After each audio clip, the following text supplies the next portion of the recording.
Kalau kamu berdoa itu yang tadarruk. Tadarruk itu ya yang sangat sopan, wakuf ya secara diam-diam atau secara enggak berlebihan. Terus hanya ayat innahu la yuhibbul mu'tadin. Allah itu tidak suka orang yang melewati batas. Itu termasuk melewati batas dalam doa karena ada unsur mendikte Allah. Saya memberi contoh tadi. Misalnya kita sebagai cowok berdoa ya Allah saya ingin punya istri cantik, solihah, nasabnya baik, gak pernah cerewet, gak pernah apa. Itu kan nanti nyarinya juga susah. Nanti kalau Allah menjabatkan itu adanya di surga, ning donya ora payu rabi, kira-kira. Nah itu sudah berlebihan. Terus kalau ada ulama mengatakan doa itu mukhul ibadah. Itu maksudnya gini, doa itu bukti kita minta, minta itu bukti kita lemah. Nah merasa lemah itu sudah bagian dari ibadah. Makanya masyhur itu syairnya Abdul Al-Haddad itu. Fadu'ai wabtihali dalilun li kori itu. Jadi saya berdoa itu hanya sebagai bukti saya butuh Allah. Saya sendiri tidak punya kepentingan mustajab apa enggak. Jadi wali-wali yang mengatakan doa itu mukhul ibadah sebetulnya itu malah wali-wali yang dari awal enggak kelintas disembadani apa enggak. Butuhnya dia itu menunjukkan bahwa saya ini lemah. Buktinya posisinya minta. Itu yang dimaksud mukhul ibadah. Tapi kalau kita berdoa terus posisi kita protes. Katanya kamu baik ya Allah, engkau baik. Ternyata enggak juga. Buktinya semua doa saya enggak kamu kabulkan. Wah, ini malah doa kriminal. Jadi yang dimaksud mukhul ibadah itu doa itu bukti minta. Minta itu bukti lemah. Makanya ada syairnya Abdul Al-Haddad maksud fadu'a ibabtihali dalilun li tiko. Jadi saya minta engkau ya Allah itu bukti saya butuh.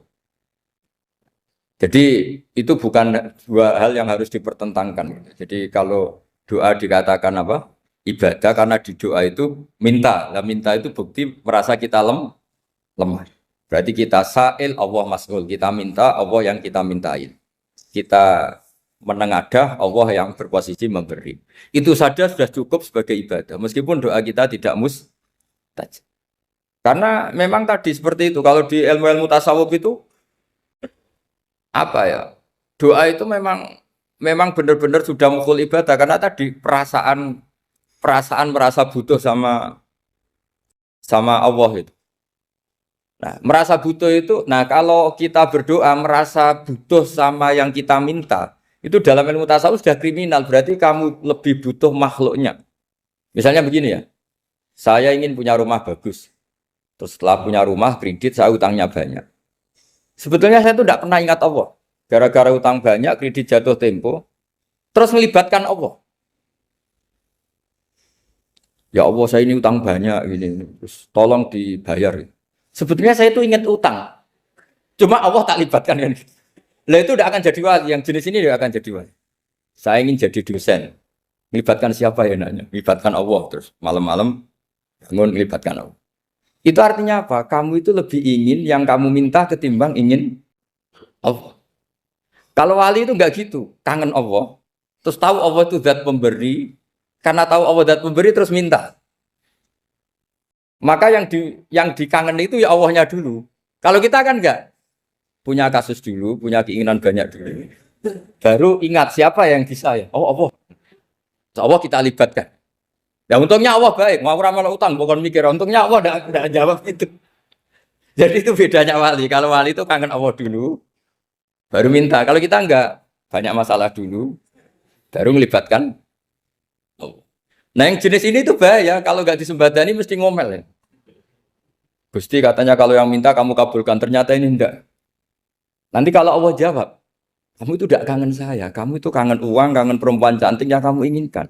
Terus kamu melibatkan saya. Urusannya apa saya dengan itu, Pak? Makanya tidak usah nuntut karena awalnya sudah salah. Ya saya kira itu ya. Jadi ada ayat apa? Ud'u rabbakum tadarru'aw wa khufyah. Terusannya apa? Innahu la yuhibbul mu'tadin. Itu di semua tafsir dikatakan Allah enggak suka orang yang berlebihan dalam doa. Berlebihan tadi, misalnya minta sesuatu yang terlalu besar atau permintaan kemarin saja lanu addi syukroh, kita tidak bisa memenuhi mensyukuri, sudah minta lagi. Misalnya seorang jomblo, targetnya kan asal payu nikah. Tapi setelah nikah bayangkan istrinya solihah, tidak cerewet, itu kan berlebihan. Hilang status jomblo saja belum kamu syukuri kok sudah minta macam-macam. Jadi harusnya kan syukur dulu ya.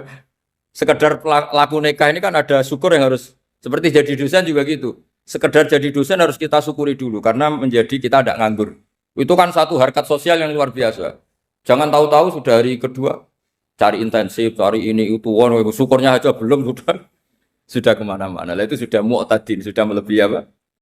Batas.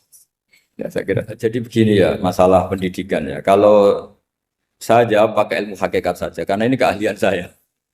Sebetulnya begini ya, kalau misalnya itu ya subjektif juga, misalnya bilang rata-rata alumni pondok ini sukses, alumni kampus ini sukses, yang ini tidak sukses, itu satu pasti subjektif. Karena biasanya yang diterkenalkan ya yang sukses-sukses. Sama saya punya tetangga dari pondok yang Anda sebut itu kebetulan tidak sukses semua. Itu jantung saya sampai ngeluh. Saya ini gimana kok? Ya, ya sudah seperti itu kan subjektif. Tapi menyangkut pendidikan itu begini ya, menyangkut hasil dari pendidikan itu. Andai kan kita bicara ilmu hakikat, misalnya kita mondok gitu, mondok kemudian jadi orang miskin, jadi orang yang menurut orang banyak tidak berguna di masyarakat. Ternyata kita ini orang yang kelihatan tidak punya karir, tapi kalau malam sujud sama Allah, punya anak niat memperbanyak orang sujud, terus punya ibu yang sakit-sakitan kita rawat. Meskipun kita tidak jadi dosen, tidak jadi menteri. Tapi indah Allah itu luar biasa karena berstatus ngerawat ibu, ngerawat anak, ngerawat istri. Nah Islam itu datang dengan jargon-jargon seperti itu. Sehingga Nabi kalau muji itu ada Uwais Al-Qarni, ini orang yang luar biasa. Ternyata dia itu punya ibu lumpuh yang kalau kemana-mana harus digendong. Ketika tetangga-tetangganya berhasil sowan Rasulullah itu Uwais Al-Qarni tidak bisa. Karena setiap ibunya dipamitin mau sowan ke Rasulullah itu sama ibunya nggak boleh. Tapi apa yang terjadi? Justru dipuji-puji Nabi sebaik-baiknya kurun. Kurun itu waktu adalah kurun yang ada Uwais Al-Qarni. Saya punya teman, ini kisah nyata, saya berkali-kali ngisi ngaji di komunitas ulama. Ini mungkin tidak bagus untuk kampus, tapi harus saya utarakan supaya ya kita evaluasi. Saya bilang gini, saya ini jadi kiai itu sering iri sama orang goblok. Orang goblok itu barokah kata saya gitu. Itu kiai-kiai kaget semua karena saya bilang orang goblok itu barokah. Saya beri contoh gini, misalnya saya pinter, terus juara MTQ, juara hafal Quran atau juara baca Quran secara tartil. Ujung-ujungnya saya dapat apa? Hadiah umroh atau apalah, atau hadiah rumah atau apa. Pertanyaannya adalah mendapat. Saya ulang lagi, mendapat. Sementara ada santri yang bodoh, gara-gara bodoh itu dosen UI yang enggak, jadi kiai yang enggak, akhirnya dia jadi pekerja di Korea. Barokahnya bodoh tadi. Karena di Korea melihat orang ateis, akhirnya dia kepikiran bikin masjid. Sebagian gajinya disumbangkan untuk masjid. Ini bodoh pendiri masjid. Tapi kita gara-gara dosen dakwah di masjid, ini pinter dapat uang dari masjid. Nah ini bukan nyindir, ini biasa saja. Ini maksud saya. Maksud saya, kamu jangan ngabaikan hidup. Akhirnya apa yang terjadi? Saya ini punya teman ini betul. Saya ini kan kecelok dulu tuh Gus Alim. Nasib saya di mana-mana dihormati. Kadang saya merasa dosa. Kok dihormati? Saya punya teman, dulu gobloknya minta ampun sekolah, sekelas maksudnya. Gobloknya, soalnya gobloknya harus disepakati. Sudah. Iya, goblok mujma'al ya kira-kira. Singkat cerita, dia itu hidup di pedalaman Kalimantan, sekitar tahun 92. Dulu kan biasalah di dalam hutan itu pasti ada penebangan hutan macam. Dia ada bosnya, yang jelas dia ada bosnya. Saya yakin juga agak kriminal. Karena dia tidak yang illegal logging. Pokoknya ditakdir dia hidup di tengah hutan. Ikut orang. Setelah itu dulu nggak ada HP, sering kirim surat ke saya, Gus, saya ini hidup di tengah hutan, tapi saya ini Muslim pernah mondok, kalau nggak bikin Jumat itu nggak enak, bikinlah dia Jumatan. Nah karena dia pernah ngaji fikih Syafi'i, kalau Jumatan nggak ada orang 40 itu harusnya zuhur tidak Jumatan. Tapi orang yang kerja di situ tidak mau. Wong dino Jumat kok zuhuran loh Pak. Kalau dino Jumat ya Jumatan ya. Tanya saya, Gus itu kalau ada kaulnya enggak supaya Jumatan ndak orang 40 sah. Singkat cerita dia lama-lama jadi pendiri masjid di situ. Dia punya sedikit gaji ya dipakai masjid, punya sedikit tanah diwakafkan untuk masjid. Artinya apa? Indawa ini banyak orang bodoh, ternyata di komunitasnya dia muassis, pendiri, pemberi. Sementara kita yang kecelok pinter, dapat umroh, dapat bonus. Kira-kira nanti kita ketemu Allah. Kamu pernah nyumbang Islam apa? Yang bodoh jawab, oh nate Gusti bikin masjid di pedalaman. Kita yang pinter. Kayaknya kalau memberi enggak lah Gusti. Reputasinya mendapat. Ketika Nabi memenangkan perang Badar, itu ada Asra Badrin, tawanan-tawanan perang Badar. Nabi suka musyawarah, suka rembukan. Ya Abu Bakrin, menurut kamu tawanan ini diapakan? Kata Abu Bakar, hum asyiratuka. Mereka itu keluarga engkau, orang-orang Quraisy. Ya dibebaskan saja. Pakai tebusan. Nanti uang itu kita kelola supaya jadi penguat Islam. Dan orang-orang ini merasa utang jasa karena harusnya dibunuh, tapi kita bebaskan. Terus tanya, bagaimana kamu ya Umar menurut kamu? Kata Umar, ini kan orang-orang yang dulu ingin bunuh kamu. Yang ingin menghabisi jenengan, ingin dan sudah ngusir jenengan. Ya setelah ketangkap ya dibunuh, kok repot. Apa kata Rasulullah? Rasulullah spontan ngendikan, inna masalah kayak Abu Bakrin kama sali Ibrahim. Kamu ibarat kayak Nabi Ibrahim. Izqala faman tabi'ani fa innahu minni wa man asani fa innakal ghafurur rahim. Jadi Nabi Ibrahim itu unik. Melihat umat itu sesyafakoh itu. Syafakoh itu banget sayangnya. Nabi Ibrahim cara berpikir, faman tabi'ani fa innahu minni. Orang yang ikut saya ya Allah pasti golongan saya. Tentu layak masuk surga. Wa man asani, orang yang mendurhakai saya, fa innakal ghafurur rahim. Engkau Maha Pengampun. Bukan yang mendurhakai langsung masuk neraka, enggak. Engkau Maha Pengampun.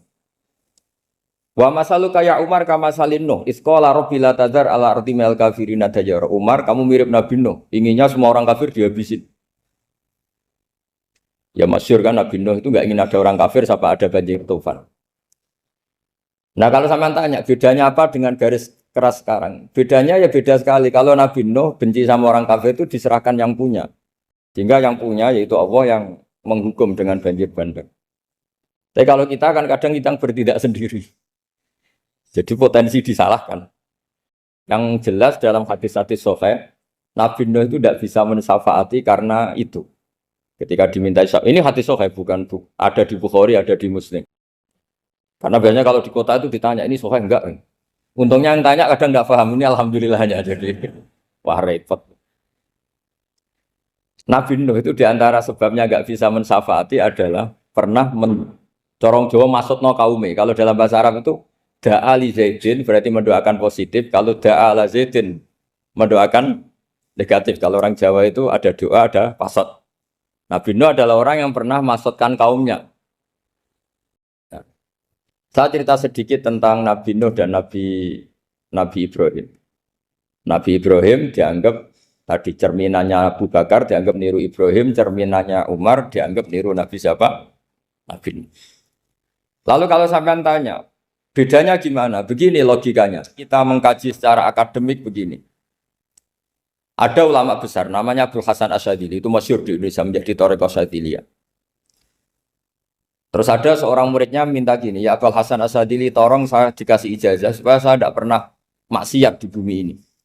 Karena saya takut sama Allah, kalau saya maksiat itu merasa tidak nyaman dengan Allah. Abdul Hasan Asyadzili ini malah marah besar. Atuhibbu alla tadhharu maghfiratu. Kalau kamu tidak pernah maksiat, berarti kamu suka maghfirahnya Allah Ta'ala itu tidak kelihatan. Karena tidak ada yang maksiat. Tapi bukan dukung kamu yang tidak ada. Ini cerita ilmiah. Tapi kalau Said Abdul Al-Haddad, itu kebalikannya. Ada orang fasik itu hidup berkeliaran, mengganggu masyarakat, ganggu ketertiban agama. Ada kiai atau siapa gitu mendoakan supaya tobat atau dikasih panjang umur supaya nanti bisa tobat. Itu beliau Said Abdul Al-Haddad marah besar. Man da'a li fasikin bil baqa faqad ahabba ayu sawahu fi ardi. Orang yang mendoakan orang fasik hidup berarti dia suka Allah dimaksiati di buminya. Jadi akhirnya jadi kutub besar, yang satu Sadziliyah, yang satu Haddadi. Kenapa ya? Karena tadi yang satu cerminan Nabi Isa, yang satu cerminan Nabi Yahya. Sebagaimana sabda Rasulullah tadi, apa ulama ummati ka anbiya'i bani Israil. Juga masyhur dalam aplikasi pengajaran juga gitu. Masyhur sekali dalam kitab-kitab diceritakan. Kalau Said Abdul Al-Haddad, kalau ada orang sowan itu, kamu ngaji sama siapa? Sama si A. Gitu. Pernah nangis gak pas ngajar? Gak pernah. Udah ndak terus, nggak usah diterusin ngaji orang seperti itu. Hatinya atas ya, wong ora iso nangis ya. Tapi kalau Abu Hasan Asadili kebalikan, kamu ngaji sama siapa? Sama si A. Pernah tertawa enggak kalau ngaji? Enggak pernah. Udah, enggak usah ngaji sama orang itu. Orang enggak bisa syukur. Jadi jadi itu manhaj besar. Nah, akhirnya orang-orang kayak kita ini enggak jelas semua. Nangis ya bisa, syukur, guyu ya bisa.